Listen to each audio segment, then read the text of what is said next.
ညနေခင်းဖြစ်ပါစေကျေးဇူးတော်နဲ့ညီသက်ချင်းကောင်းကြီးမင်္ဂလာယေရှုခရစ်တော်ဖျားထံတော်ပါမှသင်တို့ဘော်သူတက်ရောက်ပါစေဖျားရှင်ရဲ့ကျေးဇူးတော်ကိုချီးမွမ်းပါတယ်ကျွန်တော်ကျေးဇူးတော်ကြောင့်2025ခုနှစ်နိုဝင်ဘာလ12ရက်နေ့သို့ရောက်ရှိလာပါပြီပို့ဆောင်တော်မူသောဖျားရှင်ကိုကျေးဇူးတင်ပါတယ်နေ့ရက်စံတိုင်းကျေးဇူးတော်အားလုံးကိုဖျားရှင်ကောင်းကြီးပေးပါစေဆုတောင်းကြပါစို့အဖထာဝရဖျားကျေးဇူးတင်နေနှုတ်ကပတ်တော်အဖြစ်တိဆောက်ဆရာဖြစ်စေပါနည်းနည်းတဲ့သမာတရားကိုကိုရောယူဆောင်ဖော်ပြပါအခုကျွန်တော်ပြောတာထက်ကိုရောပြောခြင်းသာဖြစ်စေပါသခင်ယေရှုနာမအားဖြင့်ဆုတောင်းတဲ့ဝေငှပါတယ်ဖျားအာမင်ဖျားရှင်ရဲ့ကျေးဇူးတော်ကိုချီးမွမ်းပါရစေကျွန်တော်ဒီကနေ့ဟေရှာယနာဂတိကျမ်းကိုခြုံငုံပြီးလေ့လာမှာဖြစ်ပါတယ်အဲ့တော့ဟေရှာယနာဂတိကျမ်းကအလွန်လေ့လာတဲ့ကျမ်းလေးဖြစ်တယ်အဲ့တော့ဒီဟေရှာယ prophet ဟေရှာယဟာထူးခြားတဲ့ prophet တယောက်ဖြစ်တယ် prophet ကြီးထဲမှာလည်းသူပါတယ် major prophet ဖြစ်ပါတယ်အဲ့တော့ဟေရှာယနဂတိကျမ်းခန်းကြီး1ကနေခန်းကြီး6ထိ66ထိရှိတယ်ဟေရှာယနဂတိကျမ်းခန်းကြီး1မှာအခန်းကြီး66ထိရှိပါတယ်အဲ့တော့ prophet ဟေရှာယကထူးခြားတဲ့ prophet ဖြစ်တယ်လို့ဘယင်၄ပါးလက်ထက်မှာသူ prophet ပြုခဲ့ရတာဖြစ်တယ်နံပါတ်1ဘယင်ကအောဇီနံပါတ်2ဘယင်ကယောသန်နံပါတ်3ကအာခတ်နံပါတ်4ကဟေစကိဖြစ်တယ်ပြန်ပြောချင်တယ်အောဇီယောသန်အာခတ်ဟေစကိအဲ့ဒီဘယင်၄ပါးလက်ထက်မှာ prophet ပြုခဲ့တာ prophet ဟေရှာယဖြစ်ပါတယ်ပြီးတော့သူ့ကိုယေရုရှလင်မြို့နဲ့ဆိုင်တဲ့ prophet လို့လည်းခေါ်ပါတယ်ဒါကြောင့်ဟေရှာယနဂရီကျမ်းခန်းကြီး1ကနေ66ဒီအသေးစိတ်နားထောင်ရင်တော့အများကြီးပဲဒါပေမဲ့ကျွန်တော်ခြုံပြီးနားလည်လွယ်အောင်ပြောသွားမှာဖြစ်တယ်။အသင်နေ့တိုင်းနားထောင်ရင်ပိုနားလည်သွားမှာဖြစ်တယ်။ပြီးတော့ကျွန်တော်ကြောက်ရင်ယုံကြည်ခြင်းနဲ့ချင်းသိတော်ရဲ့ချမ်းသာကြည်ကူရေးပြိုင်ပွဲမှာကျမ်း9ကျမ်းရေးတဲ့အထဲမှာဟေရှာယနာဂရီကျမ်းလည်းပါပါတယ်။ဒါကြောင့်ကျမ်းစာရေးတဲ့သူကောကျမ်းစာမရေးဘဲနေ့တိုင်းနားထောင်တဲ့သူကောပိုနားလည်ဖို့အတွက်ကျွန်တော်ရှင်းပြခြင်းလည်းဖြစ်ပါတယ်။ဒါကြောင့်ဟေရှာယနာဂရီကျမ်းဟာကျမ်းရေးသူနဲ့နောက်ခံသမိုင်းပေါ့ဒါလေးကိုကျွန်တော်ရင်ဖော်ပြခြင်းနဲ့အဲ့တော့အဲ့ချမ်းရေးသူနဲ့နောက်ခံသမိုင်းမှာကျွန်တော်အချက်၈ချက်လေးပြောပါနံပါတ်1ဘရချက်ကဘာလဲဆိုတော့ကကြီးပေါ့နော်တည့်ရဲ့ကကြီးကချမ်းရေးသူကအာမုတ်ရဲ့သားဟေရှာယဖြစ်တယ်အာမုတ်ဆိုတာ proper အာမုတ်မဟုတ်ပါဘူးဟေရှာယအဖေနာမည်ကအာမုတ်ဖြစ်တယ်အဲ့တော့ proper ဟေရှာယသည်အာမုတ်သားဟေရှာယဖြစ်တယ်ဒါလေးကိုကျွန်တော်နံပါတ်1သိရမှာကဲခါကိုကြီးကတော့ဘာလဲဆိုတော့နော်ဟေရှာယဆိုတဲ့နာမည်ရဲ့အဓိပ္ပာယ်ကထာဝရဘုရားကြီးကယ်တင်ခြင်းလို့အဓိပ္ပာယ်ရထာဝရဘုရားကြီးကယ်တင်ခြင်းလို့အဓိပ္ပာယ်ရတယ်သူကယေရုရှလင်မြို့နဲ့ဆိုင်တဲ့ prophet ဖြစ်တယ်သူ့ကိုမွေးတာလေယေရုရှလင်မြို့မှာမွေးခဲ့တာဖြစ်တယ်ဒါလေးကိုကျွန်တော်တို့အဓိကသိဖို့ဖြစ်တယ်အဲ့တော့ဟေရှာယယေရုရှလင်မြို့သားဖြစ်တယ်ဒီယေရုရှလင်မြို့ကိုအဓိက prophet ပြုရတဲ့ပုဂ္ဂိုလ်လေးဖြစ်တယ်သူ့နာမည်အဓိပ္ပာယ်ကထာဝရဘုရားကြီးကယ်တင်ခြင်းလို့အဓိပ္ပာယ်ရတယ်ကဲနောက်မှနံပါတ်9ငယ်ကတော့ဘာလဲဆိုတော့ဟေရှာယဟာမနာရှေမင်းအုပ်စိုးတဲ့ချိန်မနာရှေမင်းဆိုတာဟေစကိမင်းရဲ့သားဖြစ်တယ်ပြန်ပြောခြင်းနဲ့မနာရှေမင်းဆိုတာဟေစကိမင်းရဲ့သားဟေစကိကတော့တော်ပါတယ်ဒါပေမဲ့သူ့သားမနာရှေကဆိုးတယ်အဲ့ဒီမနာရှေမင်းလက်ထက်မှာဟေရှာယကိုလွှတ်နဲ့အပိုင်းပိုင်းဖြတ်တက်ခဲ့တာဖြစ်တယ်။ဒါကြောင့်ဟေရှာယဟာလွှတ်နဲ့အသက်ခံရတဲ့မာတုရဖြစ်သေရတဲ့ prophet တစ်ပါးဖြစ်တယ်။သူ့ကိုဘယ်သူကသတ်ခဲ့လဲဆိုတော့မနာရှေမင်းအုပ်ဆိုးတဲ့ရဲ့ prophet ပြုခြင်းတွေကသူ့သား2ယောက်နာsorry line နဲ့ငယ်ကျသွားလို့ဖြစ်ပါတယ်။ဒါကြောင့်သူ့သား2ယောက်ရဲ့နာမည်ကိုကြည့်ခြင်းအပြင်ယူဒလူမျိုးတွေတနေ့ပြန်လာမယ်ဘာဗလုန်နိုင်ငံကနေယေရုရှလင်မြို့ကိုပြန်လာမယ်ကျွန်ဖြစ်သူတို့နှစ်80ဖန်ဆီးခံအဲ့ရနေပြန်လာမယ်အဲ့ဒါသူ့သားကြီးရဲ့နာမည်ရှာယာရှုပ်နာမည်ချန်ကျွန်းသောသူပြန်လာမယ်နောက်မဟီရရှာလလဟာရှဘတ်ဆိုတာလူယူဖြတ်စည်းခြင်းအလင်းမြန်ရောက်လာမယ်ဆိုတာဘာဗလုန်ဘုရင်နေဗုခဒ်နေဇာယေရုရှလင်မြို့လူယူဖြတ်စည်းဖို့အမြန်ဆုံးရောက်လာတော့မယ်လို့အဓိပ္ပာယ်ဆောင်းပါတယ်ဒါလေးကိုကျွန်တော်တို့ကဂါကြီးဖြစ်သိဖို့ဖြစ်တယ်နောက်နံပါတ်5တော့ဘာလဲဆိုတော့နော်အာရှုရိဘုရင်ဟာဣသရေလလူမျိုးတွေကိုလာပြီးကျူးကျော်တိုက်ခိုက်တယ်ဟေရှာယ prophet ပြုတယ် နော်အာရှုရိဘုရင်ဟာအမြန်ဆုံးဣသရေလတွေကိုကျူးကျော်ပြီးလာတိုက်ခိုက်မယ်လို့ဟေရှာပရောဖက်ပြောတဲ့အတိုင်းပဲ722 BC မှာအာဆီရီယန်လို့ခေါ်တဲ့အာရှုရိတွေကမြောက်ပိုင်းဣသရေလလူမျိုးတွေရှိတဲ့ရှမာရိမြို့လာတိုက်ခိုက်ပြီးဖမ်းသွားတယ်ပြီးဟေရှာထပ်ပြောတယ်ဘာဘူးလုံဘုရင်ဟာ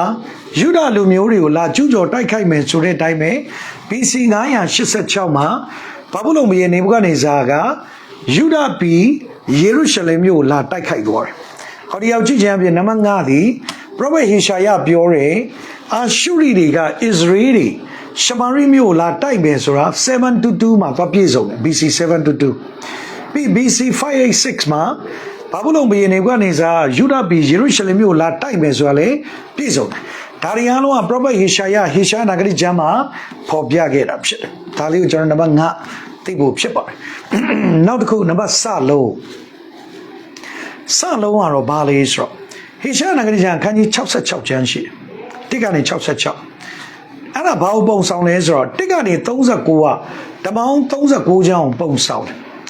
နောက်40ကနေ66တိရဓမ္မသစ်28ကျမ်းကိုပုံဆောင်တယ်ဒါကြောင့်ဒီရောက်ကြည့်ခြင်းအဖြစ်ဟေရှာနဂရိကျမ်းက1ကနေ66က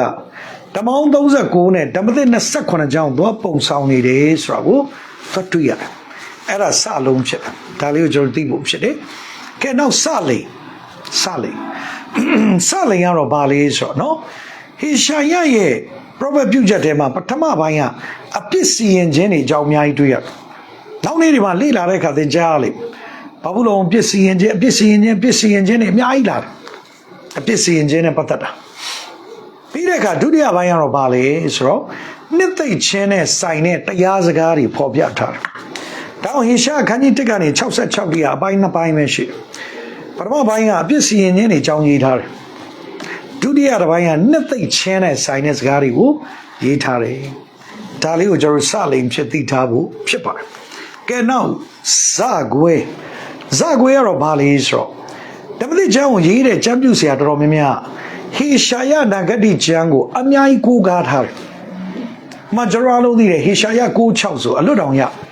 နော်အကြောင်းမူကားငါတို့ဖို့သူငယ်ကိုဖွားမြင်ငါတို့ဟာသားကိုတနာတော်မူ၏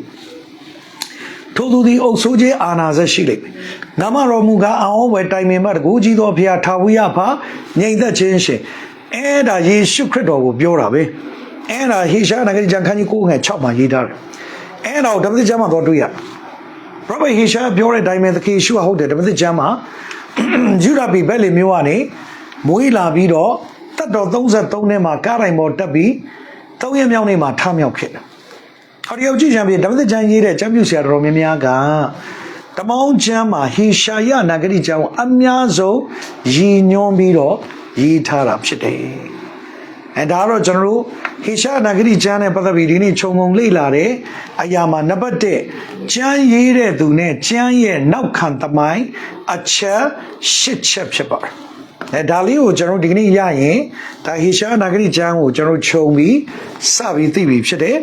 အဲ့မှာမှထပ်ဖြစ်ဆွတ်เสียလေးပြောခြင်းနဲ့ပရောဖက်ဟေရှာယကသူဘယင်လေးပါပရောဖက်ပြုခဲ့ရနံပါတ်1အောဇိမင်းနံပါတ်2ကယောသန်နံပါတ်3အာခတ်နံပါတ်4ဟေစကိအဲ့ဒီမှာမှသူကအောဇိမင်းနဲ့သူနဲ့ညီကိုတဝန်းခွဲတော်တယ်ဟောဒီရောက်ကြည့်ကြမယ်ပရောဖက်ဟေရှာယကသာမန်မဟုတ်ဘူးမင်းမျိုးမင်းတွေတော်ဝင်သွေးပါတယ်ဆိုတာကိုသွားတွေ့ရတယ်ဘယင်အမျိုးကနေတော့ prophet ဖြစ်တာဒါလေးထူးကြတယ်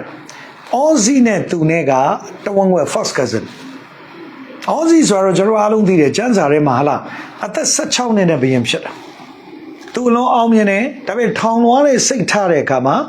ယေဘရိတွေလောက်ရမယ့်ကိစ္စကိုသူနတ်သားပေါင်းသွားမိရှုတော့နှစ်ဖူးမှာနှူသွားတဲ့ဘယင်သည်အောဇီဖြစ်တယ်အဲ့ဒီအောဇီမင်းနဲ့ဟေရှာယနဲ့ပရောဖက်ဟေရှာယနဲ့ဟာညီကိုတဝန်းခွဲဖြစ်တယ်။တောင်ဟေရှာယကမင်းမျိုးမွေးမင်းနွယ်တွေကနေလာတဲ့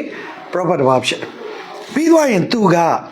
အာမဇိမင်းရဲ့တူတော်တယ်။ပြန်ပြောချင်တယ်အောဇီမင်းနဲ့ညီကိုတဝန်းခွဲတော်တယ်။အာမဇိမင်းရဲ့တူတော်တယ်။အာမဇိဆိုတာအောဇီမင်းရဲ့အဖေဖြစ်တယ်။ အဲ့တော့အောဇီမင်းအဖေရဲ့အာမဇိရဲ့တူသည်ဟေရှာယအောဇီမင်းနဲ့ညီကိုတဝန်းခွဲတော်တာဟေရှာယဖြစ်တယ်နောက်ထပ်သိရမှာပရောဖက်ဟောရှေပရောဖက်ပြုတဲ့ချိန်ပရောဖက်ဟေရှာယကလူငယ်လေးပဲရှိသေးတယ်ဒါပေမဲ့သူကခစ်ပြိုင်ဘသူနဲ့ပရောဖက်ပြုလဲဆိုတော့ပရောဖက်မိခါနဲ့သူနဲ့ကခစ်ပြိုင်ပရောဖက်ပြုခဲ့တယ်ဒါဆိုရင်တော့ကျွန်တော်တို့ဒီကနေ့ဟေရှာနဂတိကျမ်းကိုခြုံပြီးလေ့လာတာနံပါတ်1ကျမ်းရေးတဲ့သူနဲ့ကျမ်းရဲ့နောက်ခံသမိုင်းလေးကိုကျွန်တော်စပြီးနားလည်ပြီးဖြစ်တယ်နောက်နေ့ကျရင်ဒုတိယချက်တတိယချက်တွေဆက်ပြီးနားထောင်သွားမယ်အဲ့တော့နေ့စဉ်နားထောင်သွားရင်ဒီဟေရှာနဂတိကျမ်းကိုခြုံပြီးကျွန်တော်တို့နားလည်သွားမယ်အသေးစိတ်ပြောရင်တော့လနဲ့ချီပြောရမှာဒါပေမဲ့ကျွန်တော်ခြုံပြီးနားလည်လွယ်အောင်ပြောသွားမှာဖြစ်တယ်ဒါကြောင့်နေ့တိုင်းနားထောင်တဲ့သူတွေကိုကျေးဇူးတင်တယ်ဒီနားထောင်ခြင်းအပြင်သင်ကိုဖျားရှက်ကောင်းချီးပေးပါစေကျေးဇူးတင်ပါတယ်အားလုံးကိုဖျားကောင်းချီးပေးပါစေ God bless you all ဒီကနေ့ကျွန်တော် line ခက်ခဲကြအောင်အနေငယ်နောက်ကျမှုတွားနားလည်ပြီးဖို့မြတ်တာရက်ခံလို့ရတယ်ကျွန်တော်နတ်ဖန်ချာသဘရီနေ့မြန်မာစံတော်ချိန်ညနေ3 နာရီခွဲမှာပြန်နေပြီကျွန်တော်တွေ့ဆုံမှာဖြစ်ပါတယ်နတ်ဖန်ချာနဲ့အချက်တွေကိုကျွန်တော်ဆက်ပြီးနားထောင်စင်ကြီးခွန်အားယူသွားမှာဖြစ်တယ်နေ့စဉ်ကြည့်ရှုသူအားလုံးကိုဖျက်ရှင်သာ၍ကောင်းချီးပေးပါစေကျွန်တော်လာမယ့်ပတ်ထဲမှာခရစ်ယာန်ရင်တော်ရက်သဘတ်နဲ့ပတ်သက်ပြီးတော့နားထောင်မှာဖြစ်တယ်လာမယ့်ပတ်တနေ့လာနေ့18 18 19 20 4ညတိတိကျွန်တော်ရည်ရင်ယုံကြည်ခြင်းနဲ့ချင်းသိတော့မှာညနေ9 နာရီကနေ6 နာရီခွဲထိအစီအစဉ်ရှိပါတယ်online ပရိသတ်များအတွက်လည်းကျွန်တော် live link ပေးမှာဖြစ်တယ်။အဲကြရင်ခရစ်ယာန်အောင်ယေသရဘတ်နဲ့ပတ်သက်တာတွေကိုကျွန်တော်ကြားရမှာဖြစ်တယ်။လာမယ့် Sunday တနင်္ဂနွေနေ့16 ရက်နေ့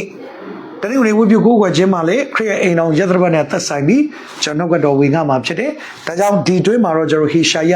prophet ဟေရှာယနဲ့ပတ်သက်တဲ့ဟေရှာယနဂရိကျမ်းတွေဆက်ပြီးနားထောင်သွားမှာဖြစ်တယ်။နေ့စဉ်နားထောင်သူအားလုံးကိုဖျက်ရှင်ကောင်းချီးပေးပါစေ။ဆုတောင်းကောင်းချီးခံယူကြပါစို့။ခမင်းတော်သားတော်သရှင်တော်ဝိညာဉ်တော်သုံးပါးတချို့ဘုရားထံတော်ဘာမှကောင်းချီးပြပြသည်သင်တို့အားလုံးပေါ်သို့၎င်းမြန်မာပြည်နဲ့ကမ္ဘာကြီးပေါ်သို့၎င်းဒီကနေ့မွေးနေ့ရှင်များမင်္ဂလာနေ့ပတ်လည်ကြောက်တော်သူများဘုန်းတော်ဝင်စားတဲ့သူတွေရဲ့ကြံရှိတဲ့မိသားစုတွေပေါ်တက်ရောက်သလိုonline ပရိသတ်များမြန်မာပြည်နဲ့ကမ္ဘာကြီးပေါ်သို့ယနေ့မှစ၍ကာလအစဉ်မြဲကောင်းချီးပြပြတက်ရောက်တည်ရှိတည်နေပါစေသောအာမင်ကျေးဇူးတင်ပါတယ်ယေရှုသူအားလုံးကိုဖျက်ရှင်သာ၍ကောင်းချီးပေးပါစေ God bless you all အားလုံးကိုသိချစ်တဲ့ပြန်လည်တွေ့ဆုံကြပါစို့